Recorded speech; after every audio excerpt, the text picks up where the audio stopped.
How much would you like to become wealthy? What price are you willing to pay? Would you be willing to admit your mistakes? Fight against your own beliefs? Leave a part of yourself behind? I was in a live session and someone asked me, Danilo, if you could identify the 3 biggest things that prevents people to becoming wealthy, what would they be? I found the question heavy, so hard to be answered out of nowhere. If I had to list the things that most hinder someone's ability to build wealth, I could easily come up with a dozen. But then, one word popped into my head. Do you want to know what it is? Victimhood. This can hold you back in all ways you can't even imagine. There is a powerful saying that goes, victims don't prosper. There are 2 significant issues with victimhood. When someone acts like a victim of a situation, of a people, of a life, of etc., they stop trying to change, confront, or navigate challenge. Why? Because every time they gain attention from others, they've already received their reward. Pretty from others, or self-pretty. Everyone who pays the victim carries a tail, like an animal with a tail. Let me give you a mental imagine so you never forgot this. Imagine you are walking in the desert, but every time you look back, you don't see your footprints. Why? Because your tail has erased them. This is the second major problem with victimhood. It prevents you from seeing the trail of destruction it leaves in your life. In short, victims don't see their own victimhood. I remembered a conversation I had recently with a woman who said she had serious trouble sleeping. I asked her, why do you think you can't sleep? She said, oh, I don't know, I'm just very worried. I responded, do you want to talk about it?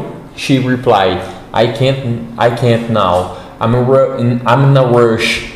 Can you just give me some techniques to sleep better?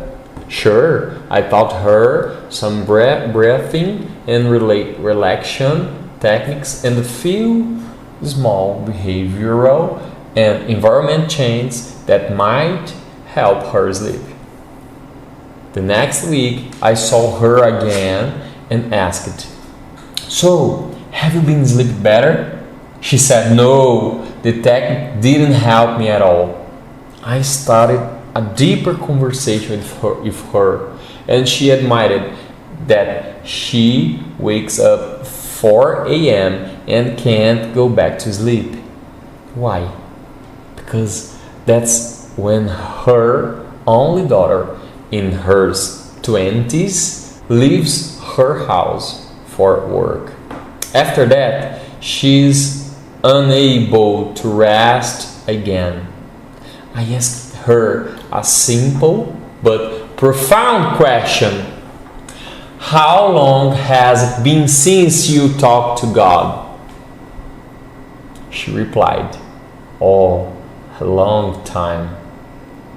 Maybe this conversation doesn't make sense to you yet, so let me explain. One of the biggest obstacles to wealth is attachment. She was attached to her daughter, and that attachment robbed her of peace, even her ability to sleep. Whenever you put something or someone else in God's place, you create something in your head called attachment. Attachment means putting something or someone in God's place. Be it people, the past, success, money, or possessions. Let me tell you something. The fear of Lord is the beginning of wisdom. Fearing God doesn't mean being afraid of Him. It means putting God at the center and understand that everything else is temporary. True freedom comes when you surrender everything to Him without fear of losing control, of being unable to handle difficulties. Now let me tell you about the last one. It's called Follow the Channel, and I will tell you. You know, that kind of person who thinks they are always right, who never admits mistakes, who never asks for help or advice. If that's you, congrats. You are destined for failure. Why?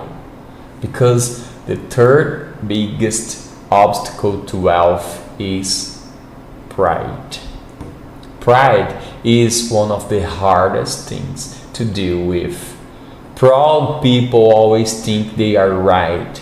They are the owner of the truth.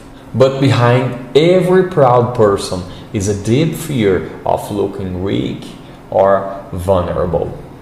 Proud people often pretend to know everything rather than admit ignorance, as if not knowing something were a sign of weakness. But in reality, pride is one of the biggest barriers to growth and success.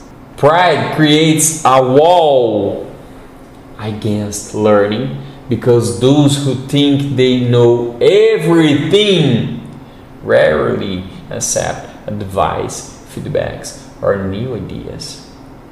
This leads to stagnation because no one can grow without recognizing their limitations and learning from others. This is the rule. On top of that, pride pushes people away because no one enjoys being around someone who never listens or admits fault. I used to be incredibly proud and arrogant. Do you know how I learned humility? By crashing head first into the wall of reality. Every proud person needs a fall to break their ego and spend a few years in the pit of reflection. Pride is as difficult to self-medicate as victimhood because both stem from problems with self-image. They need someone who can see through the facade and has the patience and wisdom to tow their soul. Attachment, on the other hand, is somewhat easier to resolve. So, if you haven't prospered in life, let me ask you, was it victimhood, attachment, or pride?